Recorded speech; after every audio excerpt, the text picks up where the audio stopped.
আমরা কেন মৃত্যুকে বরণ করব? আমরা কেন দুঃখকে বরণ করব? সেই দুঃখ জয়ের, মৃত্যু জয়ের, সর্ব আনন্দকে প্রাপ্ত হওয়ার মন্ত্র আমরা জানি না। সেই দিক নির্দেশনাটা শ্রীগুরু চরণাশ্রয় করে, সাধু চরণাশ্রয় করে আমরা নিতে চেষ্টা করছি না। সব থেকে বড় দুঃখের, পরিতাপের বিষয় এটি। তিল তিল করে ধ্বংস হয়ে যাচ্ছে, জন্মটাই নষ্ট করছি। মৃত্যু, কর্মফল থেকে আমি মুক্তির চেষ্টা পাচ্ছি না। ভাগবত এইখানেই জানিয়ে দেয়, তোমার মৃত্যু নেই, তোমার জরা নেই, তোমার ব্যাধি নেই, তোমার দুঃখ নেই। সেই মন্ত্রই আসুন আমরা জানি। কি করে এর থেকে আমরা নিষ্কৃতি পাবো? নিষ্কৃতির উপায় আমাদের জানতেই হবে। জন্ম হয়েছে জন্মকে এড়াবার জন্য, জন্ম হয়েছে আনন্দ প্রাপ্তির জন্য, জন্ম হয়েছে জরা ব্যাধিকে চিরতরে নিষ্কৃতি দেওয়ার জন্য। কিন্তু সেই মন্ত্র আজ আমরা জানছি না। দেখুন, কয়লার কালত্ব অগ্নিতে দিলে ঘুচে যায়। কয়লার কালত্বকে শতবার সাবান দিয়ে গঙ্গা জলে ধৌত করলে কালত্ব যাবে না। একমাত্র উপায়, ওকে অগ্নিতে দিয়ে দিন। যদি ওকে আগুনের মধ্যে দিয়ে দিতে পারেন, কালত্ব ঘুচে যাবে। তপ্ত বিগলিত স্বর্ণের মতো রং হবে, হবে কিনা? কয়লার মধ্যে ওই তপ্ত স্বর্ণালী, স্বর্ণাভ, এই কাঞ্চন, তপ্ত কাঞ্চন উজ্জ্বল জ্যোতি কোথা থেকে এলো? আগুনের সংস্পর্শে কয়লার কালত্বও ঘুচে যায়। তেমনি ভগবত চরণে আশ্রয়ের দ্বারা, ভজনের দ্বারা, ক্রমোন্নতিতে প্রেম ভক্তির দ্বারা এই শরীরে থেকেও মৃত্যুকে এড়ানো যায়, অমৃতকে লাভ করা যায়। ভজন চাই, ভজন চাই। ভজন ছাড়া, হরি ভক্তি ছাড়া, শ্রী ভগবানের আরাধনা ছাড়া মৃত্যু এড়ানোর অন্য কোন পথ, দুঃখ জয় করার অন্য কোন পথ নাই। এই জন্য এখানে গোপীরা বলছেন, ইতর রাগ বিস্মারণা। তোমার অধরামৃত গোবিন্দ যদি, হে প্রিয়, হে মনোহর, হে সুন্দর, তোমার অধরামৃত যদি কেউ পায়, তবে জগতে ইতর রাগ বিস্মারণা, ইতর যে রাগ, নিম্নগামী স্বভাব, এটা সংশোধন হবে। তার অধরামৃত পাইতো। শ্রী গোবিন্দের অধরামৃত দ্বারা ইতর রাগ চলে যাবে, কুস্বভাব, প্রবৃত্তি, ভোগ, কামনা বাসনা চলে যাবে। যাই তো? তার মানে তার অধরামৃত এখনো পায়নি। পুতনা পেয়েছিল, তাতে তার দেহটা চিন্ময় হয়ে গেছিল, ধাত্রী গতিতে বৈকুণ্ঠে চলে গেল। কোথায়? শিশু হত্যাকারিণী চলে গেল দেবকী, যশোদার স্থানে। শুধুমাত্র গোবিন্দের অধরটা ওই পাপীয়সী পুতনা অপবিত্রতার স্তনে স্পর্শ করেছিল। একবার ভাবুন তো, যার ঠোঁটের অধরের স্পর্শে পুতনার দেহটা চিন্ময়, সুগন্ধময়, দৈবী হয়ে যায়, বৈকুণ্ঠ গতি পায়, সেই অধরামৃত পাওয়ার লোভ আছে আমাদের? যদি বলেন ও তো পুতনা লীলাতে পেল, আমরা এখন কোথায় পাবো? ও তো পুতনা সাক্ষাৎ লীলাতে পেল। ভগবান বলছেন, তোমরাও এখনো পেতে পারো। এক কাজ করো, যা কিছু জোগাড় যন্ত্র করো, বাজার করো, ওগুলো শুদ্ধভাবে একটু রন্ধন করে আমার সামনে তুলসী পাতা দিয়ে রাখো। আমি ওটা গ্রহণ করব, ওটা পেলেই তুমি আমার অধরামৃত পেয়ে যাবে। পথ এখনো খোলা আছে। আমি অমর হতে চাই না, আমি গোবিন্দের ধামে যেতে চাই না, আমি নিজেকে পবিত্র করতে চাই না, অধরামৃত আমি পাই না। অধরামৃত হলে হরি কথা। হরি কথা গোবিন্দের মুরলী। হরি কথা কি? এই যে শ্রী গুরুদেব মন্ত্র দিয়েছেন, এই যে আমরা হরি নাম শুনি, এগুলো গোবিন্দের অধরামৃত যুক্ত মুরলীর ধ্বনি। এ কর্ণে গেলেই আপনি অমৃত হয়ে যাবেন। আপনার ভিতরে অমৃত তত্ত্ব এসেই যাবে, কারণ অধরামৃত পান করলে ইতর রাগ বিস্মরণাম চলে যাবে। যদিও পরশপাতর আমরা দেখিনি, তবে পরশপাতরে যদি লোহা সোনা হয়, সেটা একটা পাথর মাত্র লোহাকে সোনা করে দেয়। তাই যদি হয় তো গোবিন্দ চরণ, গোবিন্দ নাম, গোবিন্দ অধরামৃত প্রসাদ পেলে লোহা যদি সোনা হয়, তো গোবিন্দ রূপ স্মরণে, ভজনে, মননে, অধরামৃতে আমার কেন হবে না? পাচ্ছি না তো। আচ্ছা, এই নামের কথা ধরুন, এটা নামযজ্ঞ, বিজয়রামপুরের একদিনের নামযজ্ঞে বহু শ্রোতা হয়, ভক্ত হয়, এটা একটা ব্যাপকতা আছে। কিন্তু নামের যে ফলশ্রুতি শাস্ত্র বলছে, একবার নাম করলে যে অর্জন হবে আপনার, শক্তি বলি, প্রেম বলি, প্রাপ্তি বলি, তাতে আপনি অত পাপ সারা জীবনেও করবার সামর্থ্য রাখেন না। একবার নাম নিলে অনন্ত জন্মের পাপ চলে যাবে, বারবার বলছি আমরা, কিন্তু তার ফল পাচ্ছি কি? একটু কথা বলতে হবে আপনাদের, ফল পাচ্ছি কি? কেন? একবার কৃষ্ণ নামে অনন্ত পাপ, অনন্ত জন্মের পাপ চলে যাবে। দ্বিতীয়বার কৃষ্ণ বললে বিমান আসবে আপনাকে নিতে বৈকুণ্ঠে, মানে প্রেম পেলেও তো আপনি স্বরূপ ধামে ফিরে যাবেন। দুইবার, এতবার বলাতে কাজ হচ্ছে না কেন? আচ্ছা, নাম ব্যাখ্যা করতে গিয়ে আমরা কি বলি? বলি অমৃত যদি কেউ জেনেও খায়, না জেনেও খায়, অমৃত তাকে অমর করবে না। কি সুন্দর ব্যাখ্যা! এসব দিলে শ্রোতাদের মাথা ঘুরে যায়। নাম আপনি শ্রদ্ধাই করুন, অশ্রদ্ধাই করুন, নাম আপনার ভেতরে গেলে আপনি প্রেম ভক্তি পেয়ে যাবেন, পাপ নাশ হবে। ব্যাখ্যাটা আমাদের মাথা ঘুরিয়ে দেয়। বাহ, কি অপূর্ব ব্যাখ্যা! যে অমৃত জেনে পান করলে, না জেনে পান করলেও অমরত্ব। নাম শ্রদ্ধায় অশ্রদ্ধায় একবার নিলেই হয়ে যাবে, ফলে মিলছে কি সেটা? আচ্ছা, অগ্নিতে জেনে হাত দেন, না জেনে হাত দেন, অগ্নি আপনাকে পোড়াবে। কি সুন্দর ব্যাখ্যা বলুন তো, শুনলে মাথা ঘুরে যায়। তো নাম জেনে বা অজানায় যেভাবে হোক নাম করলে আপনার ক্রিয়া হবে। ব্যাখ্যাটা ভালো লাগে না শুনতে? খুব ভালো লাগে। অমৃত খেলে, না জেনে খেলেও অমৃত তত্ত্ব লাভ হবে। অগ্নিতে হাত দিলে জেনে বা না জেনে। আচ্ছা, কোন দামি ঔষধ যদি আপনি খেয়ে বসেন, ঔষধের মহিমা গুণাগুণ জানেন না, কিন্তু ভেতরে গেলে কাজ করবে কিনা? তেমনি আপনি নাম তত্ত্ব জানেন না, কিন্তু নাম নিলে ওর কাজ করবে। ব্যাখ্যাগুলো ভালো কিনা? মাথা ঘুরিয়ে দেয় কিনা? কাজ হচ্ছে কই? এ কথাগুলো এইভাবে বুঝে ভুল করে বসেছি আমরা। এ কথাগুলো ঠিকভাবে বোঝা হয়নি আমাদের। মহাজন জানিয়েছেন, যেভাবে লইলে নাম প্রেমের উপচয়। মহাপ্রভু এখানে সংকেত দিচ্ছেন যেভাবে, তার মানে সবভাবে নাম নিলে, যেভাবে লইলে নাম প্রেমের, কোন ভাবে সেটি? এরকম কথার মধ্যে তত্ত্ব আছে। যেভাবে লইলে নাম প্রেমের, কোন ভাবে সেটা বলছেন? নিরপরাধে লইলে নাম প্রেমের উপচয়। এখানে ব্র্যাকেট দেওয়া আছে।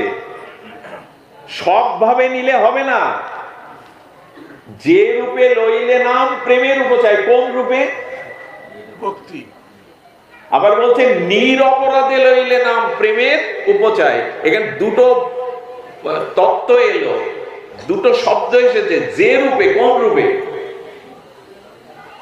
এবং নিরপরাধে আমাদের জানবার বিষয়। আচ্ছা, অগ্নিতে হাত দিলে জেনে না জেনে পুড়বে। অগ্নির পাশে বসে থাকলে পুড়বে? তাপ লাগতে পারে, পুড়বে শরীর? পুড়বে না। আচ্ছা, অগ্নি জ্বলছে, আপনি হাতটা দিয়ে দ্রুত আবার টেনে নিলেন, হাত পুড়বে? অগ্নির মধ্যেই তো হাত দিলেন, পুড়বে না। হাত পোড়াতে গেলে কি করতে হবে? অগ্নিকে চামড়ার সাথে স্পর্শ করিয়ে রাখতে হবে, তবে পুড়বে। আচ্ছা, বিষ আপনি খেলেন, মরবেন না। যতক্ষণ বিষ আপনার কণ্ঠ পর্যন্ত রেখে দেবেন, জ্বালা করলেও আপনি ওটা লাঞ্চে ঢুকতে হবে, তবে। এই জন্য শিব ঠাকুর মরেনি। শিব ঠাকুর কালকূট বিষ করে কণ্ঠ পর্যন্তই থেমে গেছে, লাঞ্চে যায়নি। বিষ ততক্ষণ আপনাকে মারবে না যতক্ষণ ওটা রক্তের সাথে, লাঞ্চের সাথে মিশে না যাবে। বিষ গালে রাখুন, 1 ঘন্টা মরবেন না, ঢোক না গিললেই হলো। আগুন আপনি আগুনের পাশে বসুন, কিচ্ছু হবে না, আপনার তাপ লাগবে, আগুনের মধ্যে দ্রুত হাত দিয়ে আবার ফিরিয়ে আনুন, কিছু হবে না। আগুনে হাতটা তদাত্ত করে রাখতে হবে, তবে চামড়া পুড়বে। অপরাধে নামের মহিমা বা তত্ত্ব জেনে যদি নামের মধ্যে ওই বিষটা রক্ত মিশে গেলেই, লাংসে ঢুকে গেলেই তো বিপদ, কণ্ঠে রাখলে বিপদ নয়। তেমনি নাম যতদিন আপনার প্রেম ও ভক্তি নিরপরাধে আপনার হৃদয়ের সাথে ওতপ্রোত না মিলে যাচ্ছে, ততক্ষণ নাম ক্রিয়া করবে না। নাম ভেতরে মিলাতে হবে।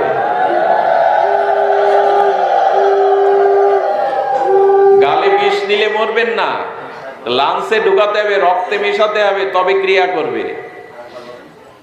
এই জন্য নাম শুধুমাত্র নিলেই হবে এমন না। যদি ওই নামে অপরাধ থাকে, নাম অপরাধ। যদি নাম করতে গিয়ে, নাম প্রচার করতে গিয়ে নিজের প্রচার করে বসি, অর্থ যশ খ্যাতি এই প্রচারের ধান্দা মাথায় থাকে, তাহলে ওই নাম নাম হলো না, নাম অক্ষর উচ্চারণ হলো। অক্ষর উচ্চারণ আর নাম এক জিনিস নয়। এই জন্য অগ্নিতে হাতটা রেখে দিয়ে চামড়াকে স্পর্শ করাতে হবে, তবে পুড়বে, পাশে থাকলে পুড়বে না। নাম মহিমা জেনে, নাম তত্ত্ব জেনে শ্রীগুরু প্রসাদী নামের দ্বারা আশ্চর্য হতে হয়। আশ্চর্য হতে হয় কথাটাই বিতর্ক উঠতে পারে, কিন্তু নবদ্বীপের অন্যতম শ্রেষ্ঠ পণ্ডিত গোরাচাঁদ ভট্টাচার্য কথাটি বলেছেন। নিতাই চাঁদের সাথে মহাপ্রভুর যে মিলনটা হলো নন্দন আচার্যের গৃহে, মহাপ্রভু একবার মনে করেছিলেন নিতাইকে নিজের গৃহে রাখবেন। আচ্ছা, মহাপ্রভুর উচিত ছিল কি সচিমার কাছে নিয়ে যাওয়া না নিতাইকে? কারণ মহাপ্রভুর বড় ভ্রাতা বিশ্বরূপ নিতাইয়ের মধ্যে বলা হয় লীন হয়েছিল। শঙ্করারণ্য মনে হয় ওনার নাম। তো নিতাইকে সচিমা মাই ডাকতে, মানে সন্তানই মনে করতেন, বড় ছেলের মতো। মহাপ্রভু পথ ঘুরিয়ে শ্রীবাসের বাড়ি নিয়ে গেল কেন? নিত্যানন্দকে নিজের বাড়িতে নিতে পারত না? কি অদ্ভুত একটা ব্যাখ্যা দিয়েছেন। সচিমা দীক্ষা নিয়েছিল, কিন্তু কর্ণে আচার্য দ্বারা হরিনাম তখনও নেয়নি। তাই মায়ের হাতে অবধূত নিত্যানন্দকে প্রসাদ পাওয়ানো তখন, চিন্তা করতে পারেন বিচার কাকে বলে। এবং সচিমা বিধবা, নিত্যানন্দ অবধূত, অদ্ভুত, কখন কি ক্রিয়া বসে নিতাই জানে না। উনি মালিনী দেবীর বাড়ি গিয়েই মামা বলে মালিনী দেবীর কোলে বসলেন, আর বৃদ্ধ মালিনী দেবীর স্তন থেকে দুধ পড়তে লাগলো, নিতাইকে দুধ খাওয়াতে লাগলেন। এটা যদি সচিমার বেলায় হতো, আশ্চর্য হতে হয়।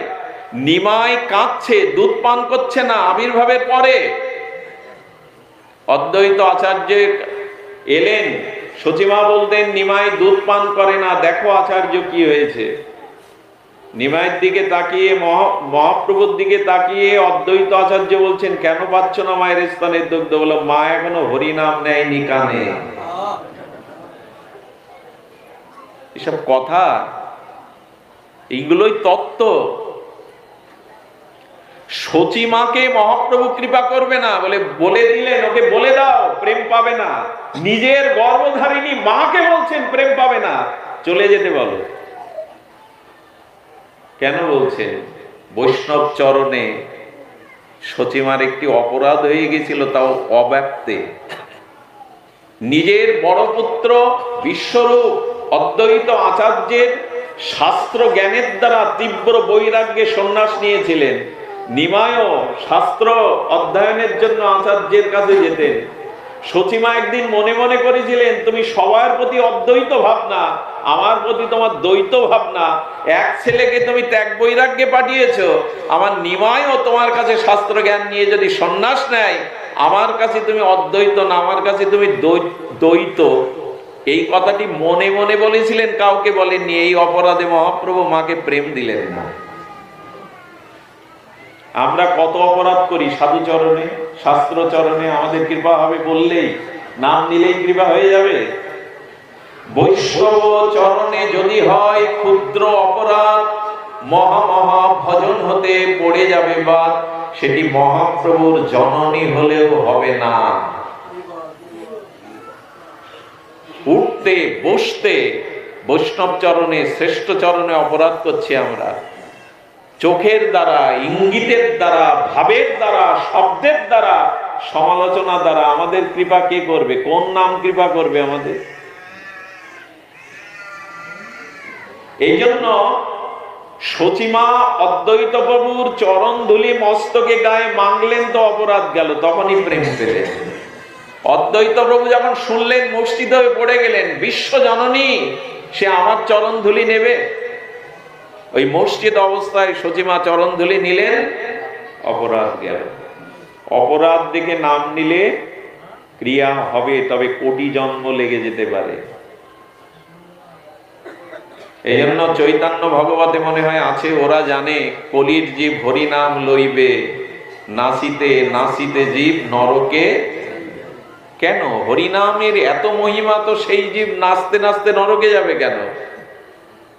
বলো, নামের তত্ত্ব জেনে নাম নিরপরাধে নাম, যে রূপে লইলে নাম প্রেম উপচায়, তাহার স্বরূপ লক্ষণ শোন স্বরূপ রামরায়। কোন ভাবে নাম নিলে ক্রিয়া হবে, করুণা হবে। আপনাদের কাছে একান্ত নিবেদন, আসুন আমরা অপরাধ মুক্ত হয়ে যথার্থ নামের মহিমা জেনে নাম গ্রহণ করি।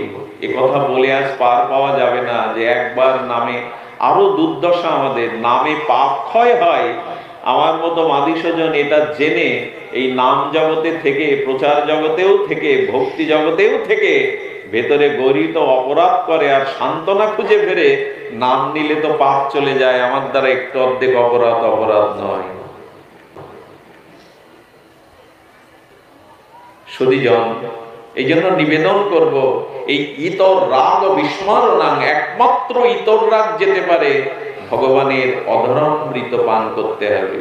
সেটি নামের দ্বারা, দীক্ষার দ্বারা, প্রসাদের দ্বারা, হরিকথার দ্বারা। দেখুন, নন্দদাস বলে শ্রীরাম বৃন্দাবনে এলেন এক পরিক্রমক পরিব্রাজক। তো ধ্যান দিয়ে শুনুন, কি করে যায় আমাদের ইতর রাগ, আমাদের বাসনা, আমাদের মলিনতা। কি নাম বললাম? নন্দদাস। ইনি সমস্ত তীর্থ পরিভ্রমণ করে বৃন্দাবনে গিয়ে আটকে গেলেন। এত মাধুর্যময় ভূমি, এত চিন্তামণি প্রেম ভূমি, এত লীলা ভূমি, লীলাক্ষেত্র দেখে আর গেলেন না। বৃন্দাবন ভালো লেগে গেল। বৃন্দাবনে বিচরণ করতে করতে একটি পথ দিয়ে যেতে যেতে দেখলেন ছাদে এলো চুলে একটা যুবতী দাঁড়িয়ে। অপূর্ব রূপমাধুর্যে তার চোখ আটকে গেল, নজর ফেরাতে পারলেন না। শুনলে অবাক হতে হয়। উনি ওই রমণী দেখছেন যে আমার দিকে হাঁ করে এই ব্যক্তিটি তাকিয়ে আছে, পোশাক তো সাধু। ভেতরে চলে গেলেন। নন্দদাস তার দুয়ারে বসে থাকলো 24 ঘন্টা দিন রাত। যাকে দেখে ওই বাড়ির সদস্যদের বলে, একবার একটু সামনে এনে দেখাও না। 2 দিন না খেয়ে দিয়ে পড়ে রয়েছে। উনি নিজেও জানেন না কেন। এই ঘটনা ওনার স্বামীকে ওনার স্ত্রী বললেন, একটা উপায় করো, এইভাবে একটা মানুষ দুয়ারে বসেছে, আমিও তার সামনে যেতে একটা বিব্রতকর অবস্থায় পড়ে গেছি। বললেন, এক কাজ করো, গোকুলে শ্রী গুরুদেবকে জানাই, আমরা পেছনের দরজা গিয়ে শ্রী গুরুদেবকে ঘটনাটা জানাই, কে কোন রূপে বৃন্দাবনে তাকে আঘাত করা উচিত নয়। ওর অজান্তে আমরা পেছন দিয়ে, ওনার শ্রী গুরুদেব ছিলেন বিট্টলনাথ গোসাইজি, বিখ্যাত ভগবানের সখ্য প্রেমের আধার, যার অষ্ট সখা ছিল, যিনি শ্রীনাথজির সেবা করতেন। বড় অদ্ভুত সেবা, সাক্ষাৎ সেবা। তো বিট্টলনাথ গোসাইয়ের কাছে গিয়ে বলল, বাবা আমরা গোকুলে চলে এসেছি, ঘটনা এই, আপনি উপায় করুন। বাবা কিছুক্ষণ ধ্যানস্থ হলেন। এই দেখুন কি করে চায় আমাদের ইতর রাগ, আমাদের অভ্যাস, কুবৃত্তি। বাবা বললেন, শোন মা, আমার মনে হয় ওর উদ্দেশ্য অসৎ নয়। বুঝলেন কি করে? একটা রূপ দেখে যে দুদিন না খেয়ে না দিয়ে ভজন ছেড়ে দুয়ারে পড়ে থাকতে পারে, আমাদের এভাবে বিব্রত করতে পারে, তার উদ্দেশ্য অসৎ নয় কেন? বলেন অসৎ নয় এই জন্য, যার কারণে তোরা গুরু দর্শনে এসেছিস, যার কারণে তোরা গোকুলে পৌঁছেছিস, আমার মনে হয় তার উদ্দেশ্য মহৎ। উদ্দেশ্য মহৎ না হলে তোরা এখানে আসতিস না। গুরুদেব কে চিন্তা করতে পারেন? এই অবস্থায় যার মাথায় এরকম সূক্ষ্ম চিন্তা, গুরু কি সকলে হতে পারে? এই কথাটা ওদের কানে প্রাণে অন্যভাবে সুর আলাপ করলো, তাই তো হতেও তো পারে ঘটনা।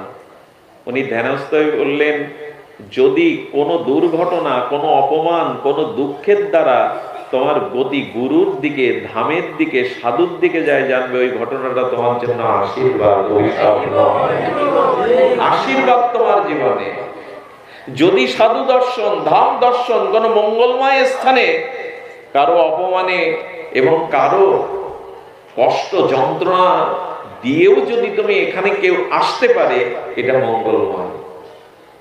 উনি এক শিষ্যকে দিয়ে ওনাকে আনালেন, আমার কাছে আসতে বলো। বিট্টলনাথ গোসাইয়ের দিকে চাইতে বললেন, আমার চোখে তাকাও বাবা। যেই ওই শ্রী গুরুদেবের শ্রীমূর্তি তার নয়ন পানে তাকিয়েছে, মুহূর্তের মধ্যেই তিনি পড়ে গেলেন চরণে, চোখে জল ঝরছে। কেন বাবা তোমার এমন হলো, আমাকে বলো। বলে আমি জানি না, কিন্তু 2 দিন কি একটা আবেশেই আমি পড়েছিলাম, আমি নিজেও তার ব্যাখ্যা জানি না, তত্ত্ব জানি না। এটা অনেক জন্মের কুসংস্কার বশত তার স্বভাব। কিন্তু শ্রী গুরুদেবকে, বিট্টলনাথ গোসাইকে দর্শন করে তার দৃষ্টির দিকে তাকিয়ে, ওই দৃষ্টি মাত্রই তার মধ্যে ওই অনন্ত জন্মের যে কোপবাস আজ 2 দিন ধরে রত ছিল, দৃষ্টিতেই মূর্ছিত হয়ে পড়ে তার ভিতর থেকে চলে গেল। ওগো, একটা শিকড়ে যদি সাপের বিষ নেমে যায়, কারো মন্ত্রে যদি তোমার ভিতর থেকে ভূত প্রেত তান্ত্রিকরা নামাতে পারে, তো শ্রী গুরুদেবের মুখের বাণী, তার চোখের দৃষ্টিতে তোমার অনন্ত জন্মের দুর্বাসনা চলে যেতে পারে, অবশ্যই যেতে পারে। হরি বলে বাহু তুলে প্রেম দৃষ্টি চাই, করিয়া কলমশনাশ প্রেমেতে ভাষায়। চৈতন্য চরিতামৃতের এই পয়ার মিথ্যা নয়। যদি সদ্গুরুদেব মহাপ্রভু যেদিকেই দৃষ্টি দিতেন, নিতাই চাঁদ যেদিকেই দৃষ্টি দিতেন, তাদের প্রেম হয়ে যেত। প্রাতঃস্মরণীয় পরম বন্দনীয় আমাদের বড় পণ্ডিতজি রাধাকুণ্ডের ত্যাগ বৈরাগ্যের মূর্তি, তিনি বলেছিলেন, আফ্রিকার জঙ্গলের একটি সরীসৃপ সাপ একটি জায়গায় অবস্থান করে যে প্রাণীর দিকে দৃষ্টি দেয়, ওই চোখ দিয়ে বিষটা ফোয়ারার মতো সংক্রামিত হয়ে ওই প্রাণীকে আক্রমণ করে, হাতিকেও পর্যন্ত টলিয়ে দেয়। সাপের চোখের দৃষ্টি যদি কারো প্রাণীর মধ্যে বিষক্রিয়া ঘটাতে পারে, সদ্গুরুদেবের দৃষ্টি আপনার আমার হৃদয়ের পাপ দূর করতে পারে না, প্রবৃত্তি দূর করতে পারে না। এই জন্য উপযুক্ত সদ্গুরু চরণাশ্রয়, শুদ্ধ সাধু সঙ্গ হলে ক্রিয়া অবশ্যই করবে। আর এগুলো মিশিয়ে নিন, এগুলো রক্তের সাথে, অস্তিত্বের সাথে, অনুরাগের সাথে মিশিয়ে নিন। দেখুন, গোপীরা রাস রজনীতে দেহের শৃঙ্গার করতে গিয়ে ভুল করলো কিনা? হ্যাঁ, কি বললো? গলারটা বললো পায়ে, আর পায়েরটা বললো গলায়। যেটা ঠোঁটে দিতে হয় ওটা দিল চোখে, আর যেটা চোখে দিতে হয় ওটা দিল ঠোঁটে। বললো দেখো, যদি গোপীরা কামে যেত কৃষ্ণের সাথে, তাহলে দেহ সাজাতে ভুল হতো না। বলে শ্যামের কাছে যেতে গেলে দেহের সাজ থাকে না, অন্তরের শুদ্ধ প্রেমের সাজ থাকে। আর কামের কাছে যেতে গেলে দেহের সাজ থাকে, ভেতরের সাজ থাকে না। এই জন্য ওদের ভুল হলো। দেহকে সাজাতে গিয়ে নুপুর পড়লো গলায়, গলার পড়লো পায়ে, ঠোঁটে যেটা দেয় সেটা দিল চোখে। গোপীগণ যদি কামের কাছে যেত, শ্যামের কাছে না গিয়ে বাইরের রূপ সাজাতে ভুল হতো না। ভেতরটা সাজাতে গেলে শ্যামের প্রতি অনুরাগ দরকার। যদি ভেতর সাজাতে যাও, তো শ্যামের প্রতি অনুরাগ দরকার। এই অনুরাগে যদি রাঙানো যায়, অর্থাৎ ভগবত প্রেম রূপ, হরি প্রেম রূপ, নাম প্রেম রূপ ভগবত অনুরাগ যদি হৃদয়ে জাগে, তবে অন্তর সেজে উঠবে। আচ্ছা, বসন্তে এত ফুল্ল ফুলদল, মধুর দক্ষিণা সমীরণ, এত মধুমন্দ বয় কেন? বলে বসন্ত হলো ধরিত্রীমার সিঙ্গার। কোন কুলবধূ সতী নারী যেমন সাজে সিঙ্গার করে, আমরা যেমন রাধারানীকে সিঙ্গার করাই, ধরিত্রী বসন্তে সেজে ওঠে। দেখবেন চারিদিকে নবকিশলয়, পল্লবিত ফুল ফলদল, মধুগন্ধ, ধরিত্রী সেজেছে। এই জন্য তো মধুগন্ধ, একটা আনন্দের বাতাবরণ দক্ষিণা হিল্ললে ফুল্ল ফুলদলে বয়ে যায়।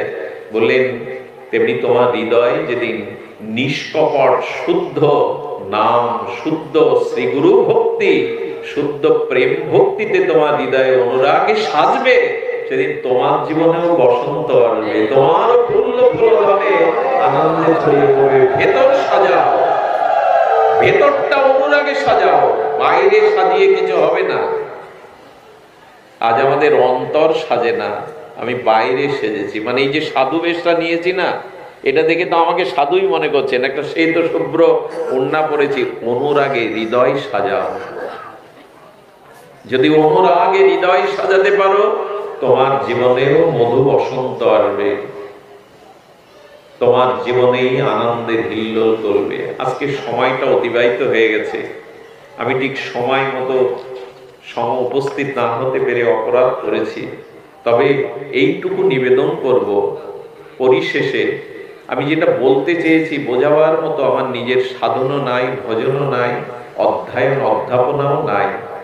শুধু এইটুকু বোঝাতে চেয়েছি, ঠাকুর মশাইয়ের সেই বিখ্যাত কথা, জ্ঞান কাণ্ড কর্মকাণ্ড কেবলি বিষের ভাণ্ড, অমৃত বলিয়া যেবা খায়, নানা জনি সদা ফিরে কদর্য ভক্ষণ করে, তার জন্ম অধঃপথে যায়।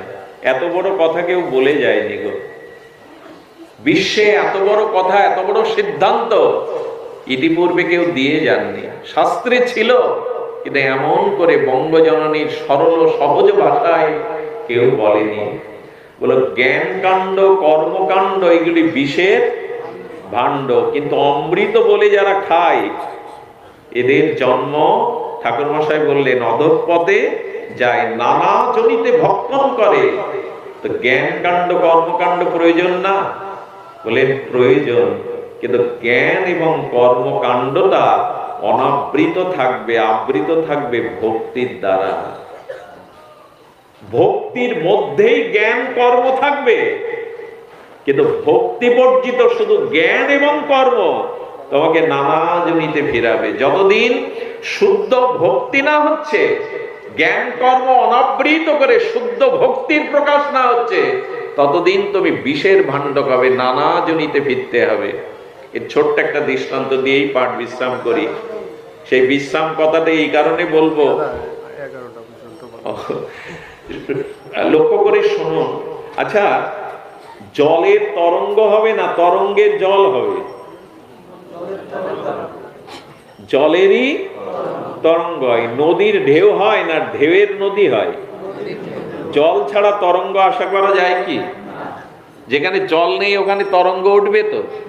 কিন্তু তরঙ্গ একটা জিনিস, জল আর একটা জিনিস, আলাদা নয় তো? জলই তরঙ্গের রূপ নিচ্ছেই তো।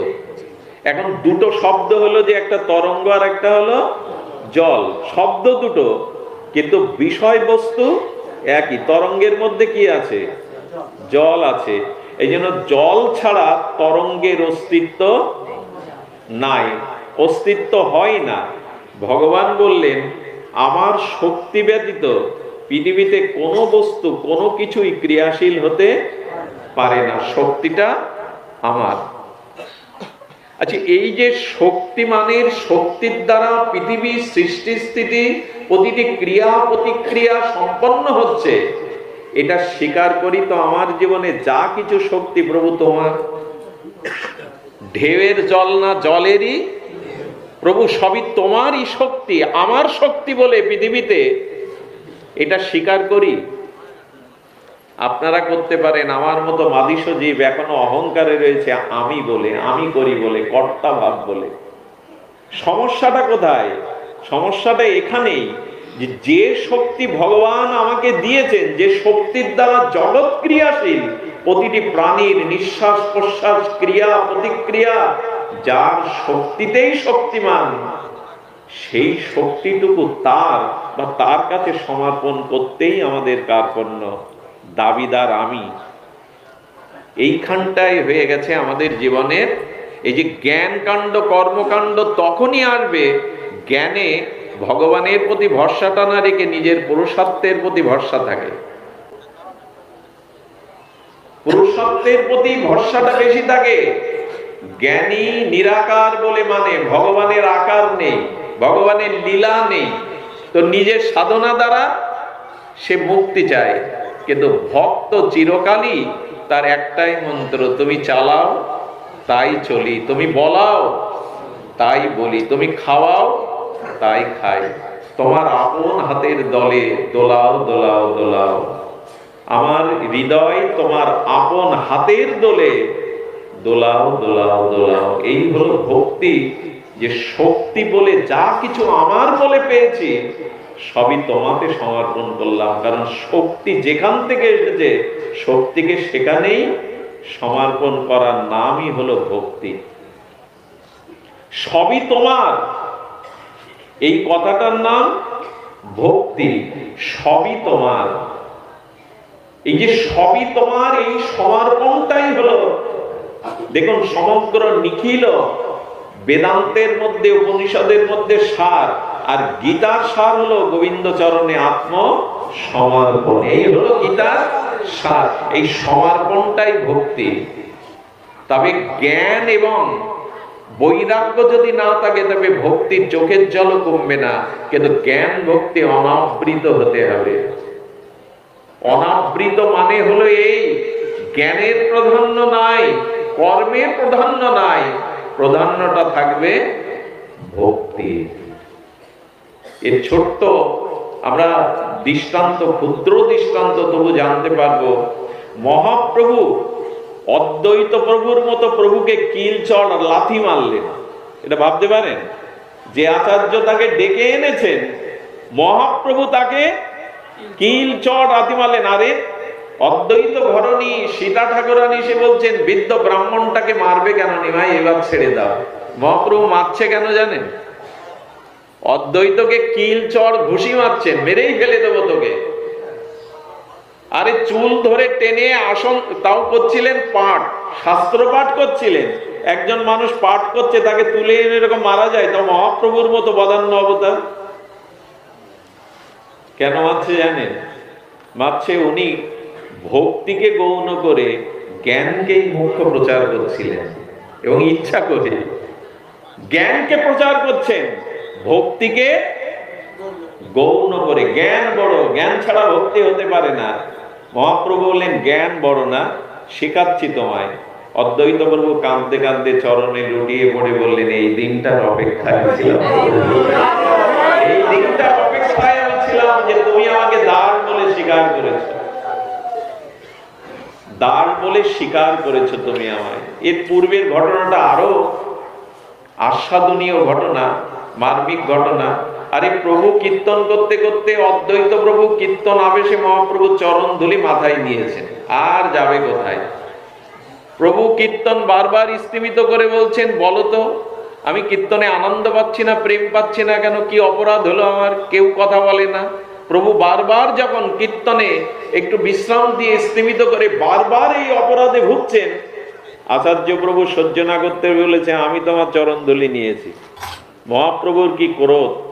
আপনি শিব, আপনি সংহারকর্তা, আপনি তিলক প্রলয় করুন, তাতে আমার যায় আসে না। আপনি আমাকে, এই ছোট্ট নিমাইকে কেন ধ্বংস করছেন? আপনি আমার প্রলয় কেন করছেন? চরণ ধুলি নিয়েছে।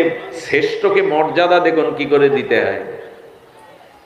আচার্য প্রভু মহাপ্রভুর অনেক বড় বয়সে, তিনি সাক্ষাৎ সদাশিব বিষ্ণু, ভগবত তত্ত্ব, তবু মহাপ্রভু শিক্ষা দিচ্ছেন শ্রেষ্ঠকে কি করে মান্য করতে হয়। চরণ ধুলি নিয়েছে অজান্তে, তাতে প্রভুর প্রেম বিঘ্ন হচ্ছে, আনন্দ বিঘ্ন হচ্ছে। আমাকে কেন সংহার করার জন্য উঠে পড়ে লেগেছেন আপনি? এই বলতে বলতে, প্রভু কথা বলতে বলতে, মহাপ্রভু অদ্বৈতর পাশে গিয়ে বসে চরণ দোকানা টেনে নিয়ে মাথায় ঘষতে শুরু করেছেন। দেখি কি করেন, মাথায় ঘষতে শুরু করেছেন। প্রভু ব্যথা পেয়েছিলেন, সকলের সামনে আমার চরণ কেন প্রভু মাথায় নেবে? এগুলো তো বিচার করলে এসব হয়। তখনই অদ্বৈত প্রভু বললেন, আর নবদ্বীপে আসবো না, যতদিন তুমি আমাকে দাস রূপে স্বীকার না করবে আমি নবদ্বীপে আর। তাই ওখানে বসে উনি ভক্তি গৌণ করে জ্ঞানের চর্চা করছেন, যাতে মহাপ্রভুর কানে বাতাসে যায়, উনি এসে শাসন করে আর আমার প্রতিশোধটা আমি নিতে পারি যে আমি তোমার দাস। মহাপ্রভু কিলচড় মারার মতো অবতার উনি। জগাই মাদাইকে যিনি প্রেম দিয়েছেন, জগতে জানিয়ে গেলেন ভক্তিকে গৌণ করে অন্যকে মুক্ত করতে যেও না। ভক্তি ওটাই, নিজের অভিমান, নিজের অহংকার, নিজের যা কিছু যেদিন তোমার মনে করে তোমার চরণে সঁপে দিতে পারবো, এই সমর্পণটাই হলো আমাদের ভক্তির মূল লক্ষ্য। প্রভু আমার নিজের বলে কিছুই নাই, এই কথাগুলো শুনতে ভালো লাগে, কিন্তু আমরা আমার করেই আর রয়েছি। ভক্তির মহিমা ছোট্ট একটু লীলা আমরা শুনি। মনে আছে শ্রীকৃষ্ণ তখন সন্দীপনী মুনির আশ্রমে, কৃষ্ণ বলরাম 64 কলাবিদ্যা, 64 কলাবিদ্যা শিক্ষার জন্য অবন্তী নগরে শ্রীগুরু চরণ আশ্রয় করে শিক্ষা নিচ্ছেন। এই দেখুন, ভগবান নিজেও তিনি এই আচরণ করে শ্রীগুরু করুণার আশ্রিত হয়ে বনে কাঠ কেটেছেন, মাথা মুন্ডন করে ভূমিতে শয়ন করেছেন, উপবাস আদি করেছেন। শ্রী গুরু মায়ের আজ্ঞায় জঙ্গলে খোদাতুর হয়ে কাঠ কাটতেও গেছেন। ভগবান বললেন, আমাকে দেখে শেখো, আমার চরিত্রটা শ্রবণ করে নিজ চরিত্রে আনো। শুধু ভক্তগণ, ওই যে আজকাল যেমন ডাক্তার পাড়া, আচ্ছা একজন উকিল বাসা ভাড়া নিতে গিয়ে শহরে কোথায় দেখে? বস্তি পাড়াতে, যেখানে বেশি উকিল পাড়া আছে উকিলরা ওখানে যায়, জজরা জজ পাড়াতে যায়। তো ওই ঋষি পাড়ার মধ্যে, মুনি ঋষিদের মধ্যে ছোট ছোট যারা বালিকা ছিল, ওরা গুরুদেবের আশ্রমের পাশে মাটি দিয়ে ভগবানের বিগ্রহ করত, আর বনের ফুল এনে তারা মালা গেঁথে, বনফুল মালা গেঁথে ভগবানের গলে পরাতো। তারা মাটি দিয়ে মৃত্তিকার তাদের মনের বাসনায়, মনের অনুরাগে মূর্তি তৈরি করে বনফুল দিয়ে মালা গেঁথে বলছে, এসো প্রভু, এসো প্রিয় পরম, আমাদের এই মালা গ্রহণ করো। যেই চোখ বন্ধ করে নিষ্পাপ ঋষি বালিকারা মন্ত্র জানে না, শুধু আকুল আহ্বান, আকুল আত্মনিবেদন, প্রাণের আবেদন, তুমি মালা গ্রহণ করো। সঙ্গে সঙ্গে কানাই, আমাদের প্রিয় পরম কৃষ্ণ এসে বলছেন, ভগবান তোমরা এমন করে চোখের জলে ডাকছো, এই দেখো আমি এসে গেছি, মালা আমার গলে দাও। কানাইয়ের দিকে তাকিয়ে বলছে, শোনো কানাই, আমরা গুরুমুখে শুনেছি তুমি বড় দুষ্ট, চঞ্চল, এখানে চঞ্চলতা দেখিও না। আমরা তোমার গলায় মালা পরাবার জন্য এইভাবে মালা গাঁথিনি, আমরা শ্রী ভগবানকে মালা পরবো বলেই মালা গেঁথেছি, ফিরে যাও। গোবিন্দ দুপা যায়, আবার দুপা পিছিয়ে আসে। যাওয়ার আগে কি বললো জানো? এমন নিষ্পাপ সরল হৃদয়ে চোখের জলে যদি ডাকো, আমাকে আবার আসতে হবে, আমাকে ডেকো না। যতবার ডাকবে ততবার আসতে হবে, এইভাবে আর ডেকো না। কিন্তু শিশু বালিকারা, সরল সহজ সরলা বালিকারা জানে না ইনি কে। আবার মালা গাঁথা, আবার ঠাকুর তৈরি করা, আবার সেই আত্মনিবেদন, এসো প্রভু। আমরা মন্ত্র জানি না, আমরা মন্ত্র উচ্চারণও জানি না, এসো আমাদের মালা গ্রহণ করো। আবার কানাই সজল নয়নে বললে, বললাম না, যতবার প্রেমাত্মিতে ডাকবে ততবার আমাকে আসতে হবে। কেন ডাকছো? যদি ডেকে থাকো মালা দাও। কানাই ফিরে যাও। আমরা কিন্তু অভিশাপ দিতে জানি। তোমাকে অভিশাপ দেব যদি আমাদের এই ঠাকুর ঠাকুর খেলাকে তুমি বিঘ্ন করো। বালিকারা সিদ্ধান্ত নিল গুরুদেবকে গিয়ে নালিশটা করা।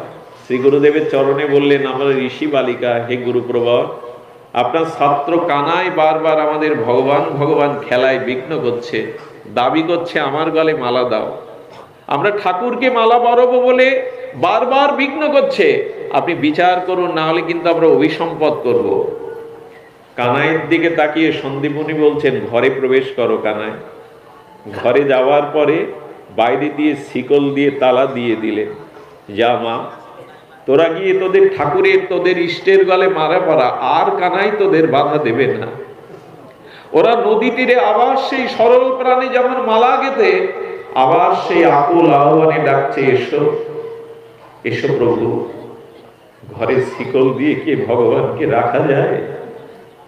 ঘরে আটকে কি তাকে রাখা যায়? সেই প্রেমের আকুলতায় ব্যাকুলতায় আবার সামনে এসে বারবার বলছেন, কেন বারবার ডাকছো? কেন ডেকে বা এমনি করে বারবার ফিরিয়ে দিচ্ছ? দাও মালা আমার গলে দাও। সঙ্গে সঙ্গে ঋষি বালিকারা গুরুদেবের কাছে গিয়ে বললেন, আপনিও কথা রাখেননি, কানাই আবার আমাদের সামনে গিয়ে আমাদের খেলায় বিঘ্ন করছে। দরজা খুলে দেখে কানাই ঘরের মধ্যে। একবার কানাইয়ের দিকে তাকাচ্ছে, আর একবার বালিকাদের দিকে তাকাচ্ছে সন্দীপনী মুনি। উনি তো তত্ত্বজ্ঞ, ভগবানের শ্রী গুরুদেব। বালিকাদের কাছে হাত জোর করে বলছেন, মা, তোদের বিচার আমি পরে করব, আগে আমি আমার বিচার করে নি। আমি তোদের বিচার পরে করছি মা, একটু সময় দে, আগে আমার বিচারটা করতে দে। এ দেখুন, উনি শাস্ত্র জানতেন। সন্দীপনী মুনি, উনি মনন ক্রিয়া দ্বারা মুনি হয়েছেন, শ্রী ভগবানের গুরুদেব। তবু এতটা কাছে পেয়েও ভগবানকে তিনি জানতে, ওনার জ্ঞান ছিল, শাস্ত্র জ্ঞান ছিল, কিন্তু যতদিন সমর্পণ না হয়েছে, যতদিন এই ব্রজবালিকাদের ভক্তির স্পর্শ তিনি অনুভব না করতে পেরেছেন, ততদিন ভগবানকেও জানতে পারেননি। এবং সব থেকে বড় কথা, ভগবান যাকে কৃপা না করেন ততদিন সে ভগবত তত্ত্ব জানতে। ঈশ্বরের কৃপালে সহিত যাহারে, সেই সেই ঈশ্বর তত্ত্ব বুঝিবারে পারে। একমাত্র ভক্তিবশ পুরুষ ভগবান বশীভূত হয়ে ভক্তকে জানান দেন নিজেকে। এটা ভক্তি, এটা আত্মসমর্পণ পারে। ঘরে দরজা দিয়ে হাত জোর করে বলছে, কে তুমি? আমি তোমাকে চিনতে পারিনি। তুমি ঘরের মধ্যে থেকেও বালিকাদের প্রেম, অনুরাগ, ভক্তি অর্ঘ নিতে গেছো, বলো কে তুমি? সেই সময় সন্দীপনী মুনির প্রেম দৃষ্টি খুলে দিয়ে গোবিন্দ দর্শন দিয়েছিলেন, আমি সেই প্রিয় পরম, আমি পরমের পরম। আমার বলবার অভিপ্রায় এইটুকু, সরলতা চাই, আত্মসমর্পণ চাই। সন্দীপনী মুনিও পর্যন্ত অনুভব করতে পারেননি। শুধু ভক্তগণ, যুগে যুগে চিরকালই এই সরল ভক্তগণই ভগবানকে পেয়েছে, যাদের হৃদয়ে কপটতা নেই, যাদের বুদ্ধির বিচার তর্ক এগুলি নেই, যাদের হৃদয় সরস, সেখানেই কেবল ভগবান কৃপা করেন। তিনি কাঙালকে, দরিদ্রকে, তিনি নিঃস্ব রিক্ত তাদের কৃপা করেন। উদ্ধব মহাশয়কে তো এই কথাই বলেছিলেন, আমরা যেন ভুলে না যাই। উদ্ধবের বিখ্যাত সেই প্রশ্ন, ভাগবতের প্রতিপদ্য বিষয়ের প্রশ্ন, হে প্রভু, হে প্রিয়, আপনি যখন কোন ব্যক্তিকে, কোন ভক্তকে কৃপা করেন, সেই কৃপার কি লক্ষণে বুঝবো যে আপনি তাকে কৃপা করছেন? কোন লক্ষণে জীব বুঝবে যে ভগবান আপনার কৃপা তার প্রতি হয়েছে? ভগবান বললেন, আমি তো ভালো সংস্কৃতি জানি না, ভালো শব্দ উচ্চারণ করতে পারি না, কিন্তু যেটুকু সরল বঙ্গজননীর ভাষা জানি তাতেই বলছি। বলছিলেন, উদ্ধব, লক্ষণ জেনে যাও যে আমি কাকে কৃপা করছি। কি লক্ষণে বোঝা যাবে যে আমি কোনো জীবকে কৃপা করছি? শুনে রাখো তাহলে, আমি যাকে কৃপা করি, আমি যাকে আত্মসাৎ করে নিই, আমি প্রথমে তার অর্থ কেড়ে নিই, আমি তার অর্থ ঐশ্বর্যকে কেড়ে নেই। ভগবানকে তখন প্রশ্ন করছেন, অর্থ কেড়ে নেওয়া, নির্ধনী হওয়া, কাঙাল হওয়া তো জগতের কাছে অভিশাপ। দরিদ্র হলো অভিশাপ। তা আপনি কেন, এটা তো অভিশাপ, দারিদ্র তো অভিশাপ। বললেন কেন জানো? অর্থ যার আছে, ঐশ্বর্য যার আছে, তার পিছনে সকলেই গিয়ে ওই আপন প্রিয়তা, আত্মীয় স্বজন, কুটুম্ব, ব্যক্তি বিশেষ তাকে আপন করে নেয়, আর তাদের মোহ মায়াতে সে আমাকেই ভুলতে শুরু করে। অর্থ ঐশ্বর্যকে কেড়ে নেওয়ার সাথে সাথে ধীরে ধীরে আত্মীয় স্বজন, নিজজন তার কাছ থেকে যখন আর কিছু পায় না, সুখ পায় না, ধীরে ধীরে দূরে সরে যায়। এটাই জগতের মোহ বা মমতা কাটাবার আমার একমাত্র কৃপা, একমাত্র কৃপা। তাহলে কি করব? আমাদের ভগবান নির্ধনী করে দেবে না। ধন থাকুক, কিন্তু ধনের অভিমান, ঐশ্বর্য থাকুক, যেন ঐশ্বর্যের অভিমান আমাদের না থাকে। পুণ্ডরিক বিদ্যানিধির কথা মনে আছে? জমিদারের পোশাক পরা, হুকো টানছে। গদাধর গোস্বামী পণ্ডিত দেখতে গেছেন, গিয়ে বলছেন কার কাছে এনেছো? এ তো জমিদার। মগমলের ফেনিকিল শয্যায় শুয়ে উনি হুকো টানছেন, জমিদারি পোশাক ঝিলমিল করছে। গদাধর পণ্ডিত গোস্বামী বলছেন কাকে এনেছেন? কাকে? বৈষ্ণব দর্শন করাতে? সঙ্গে সঙ্গে বললেন একবার ভাগবতের একটি শ্লোক ওনার সম্মুখে বল। যেই ভাগবতের শ্লোক উচ্চারণ করেছেন, সেই শ্লোক শোনার সাথে সাথে উনি পালঙ্ক থেকে পড়ে গেছেন। সমস্ত জামা কাপড়গুলো ছিঁড়ে ধুলায় গড়াগড়ি দিয়ে অশ্রু বিগলিত হয়ে হাহাকার করছেন, আমার প্রেম হলো না। কোথা গৌরাঙ্গ, কোথা নিত্যানন্দ, ধুলায় পড়ে চিৎকার করছেন। বীণ বাজালে সাপ যেমন দোলে। গদাধর পণ্ডিত গোস্বামী দেখলেন রূপের আড়ালে, পোশাকের আড়ালে পরম ভক্তি লুকায়িত আছে ওনার মধ্যে। এই জন্য ধন ঐশ্বর্য যদি কর্মফলে পেয়েও থাকি, যেন নিজের ভিতরে একটা কামালত্ব, একটা দীনতা কাজ করে। জানেন, বিষ্ণুপ্রিয়া দেবী মহাপ্রভুর সন্ন্যাসের পরে ভালো কাপড় কোনোদিন পরেনি। কাঞ্চনা বলেছিল একটা ভালো কাপড় পরার মুখী। বলে যার প্রভু ভূমিতে শয়ন করে, যার প্রভু পালঙ্কে শোয় না, এক কাপড়ে গম্ভীরার মধ্যে কাটায়, আমার কি উচিত পালঙ্কে শয়ন করা, দামি কাপড় পরা? বিষ্ণুপ্রিয়া ভূমিতেই জীবনটা কাটিয়েছে, ভালো পোশাকও চড়াননি। এই জন্য ভগবানকে ভালোবেসে যদি ভোগ ঐশ্বর্যকে জলাঞ্জলি না দেওয়া যায়, ভেতরে ভেতরে যদি সেই সর্বস্ব ত্যাগ, বৈরাগ্য বাইরে আছে। আমাদের মনে আছে মিশ্র গোস্বামীর কথা, মহাপ্রভুর 14তম অধস্তন বংশধর মিশ্র গোস্বামী। একবার ঢাকা দক্ষিণে গিয়ে দেখা গেল উনি একটা ছেঁড়া গামছা পরে মাটিতে শুয়ে আছেন। শিষ্য বললেন প্রভু এখানে শুয়ে আছেন কেন? বলল ভাগ্যক্রমে মহাপ্রভুর বংশে জন্মেছিলাম, কিন্তু আজ রাজ ঐশ্বর্যের মতো আছি, বাড়ি গাড়ি পোশাক, তাই মাঝে মাঝে মনে হয় প্রভু তোমার আদর্শ তো নিতে পারি না, তাই ঘরে যখন থাকি তখন মেঝেতে শুয়ে থাকি। অবাক হতে হয়, কলকাতা বিশ্ববিদ্যালয়ের গোল্ড মেডেল পাওয়া পণ্ডিত, চৈতন্য চরিতামৃতের এত বড় ব্যাখ্যা, এত বড় নৈয়ায়িক আচার্য, এত বড় ত্যাগী দেখা যায় না। শ্রীধাম বৃন্দাবনের বড় পণ্ডিত বাবা, তার দর্শন করতে গিয়ে দেখেছিলাম 25-30 টাকা দামের একটা ছেঁড়া গামছা পরে ধুলোর মধ্যে পড়ে আছে। মুরারি মোহনদাস বাবাজি মহারাজ রাধাকুণ্ডে যে কাপড়টা পরতেন, 2-3 মাস ব্রজ ধুলিতে তামাটে হয়ে গেছে ধুলায়। কাঁচানো কাপড়ের অভাব ছিল তাদের। অত বড় ঐশ্বর্যপতি, তবু কত দৈন্য তাদের, কত দীনতা তাদের। তাই আসুন ভক্তিকে অবলম্বন করে দৈন্য দীনতার দ্বারা, নিরহংকারিতার দ্বারা, সহজ সরল প্রাণে হরিকথা হরিনাম ভক্তি জীবন অবলম্বন করি, তবে যদি সম্মুখে পথ পায়। এ অবাগার বিদ্যা নেই, চর্চা নেই, গবেষণাও নাই, ভজনও নাই। তাই আপনাদের মূল্যবান সময় কিছুটা নষ্ট করলাম, এই জন্য ক্ষমা প্রার্থনা করছি। আপনারা ভালো থাকুন, আপনারা জেগে উঠুন, বর্তমান প্রজন্মের মধ্যে এই আদর্শকে জাগরিত করুন। বিজয়রামপুরের এই মহান নামযজ্ঞ সফল হোক, সুফল হোক।